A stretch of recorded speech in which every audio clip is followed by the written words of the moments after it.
بسم الله الرحمن الرحيم يسبح لله ما في السماوات وما في الأرض الملك القدوس العزيز الحكيم هو الذي بعث في الأميين رسولا منهم يتلو عليهم آياته ويزكيهم ويعلمهم الكتاب والحكمة وإن كانوا من قبل لفي ضلال مبين وآخرين منهم لما يلحقوا بهم وهو العزيز الحكيم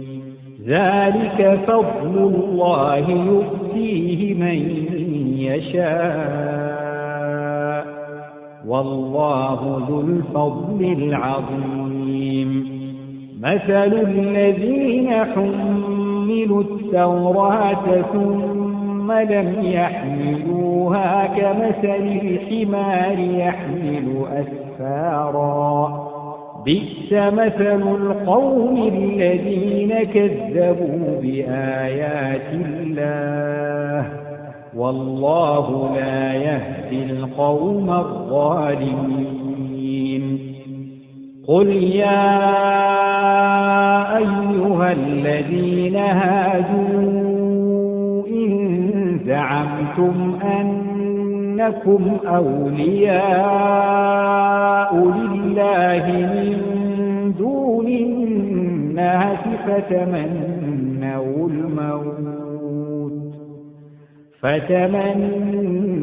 الموت إن كنتم صادقين ولا يتمنونه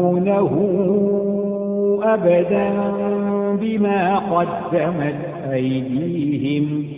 والله عليم بالظالمين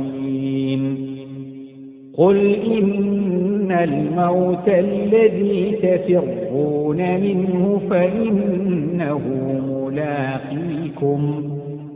ثم تردون إلى عالم الغيب والشهادة فينبئكم بما كنتم تعملون يا أيها الذين آمنوا إذا نودي للصلاة من يوم الجمعة فاسعوا إلى ذكر الله وذروا البيع ذلكم خير لكم إن كنتم تعلمون فإذا قضيت الصلاة فانتشروا في الأرض وابتغوا من فضل الله واذكروا الله كثيرا لعلكم تفلحون وإذا رأوا تجارة أو لهوا انفضوا إليها وتركوك قائما قل ما عند الله خير من اللهو ومن التجارة والله خير الرازقين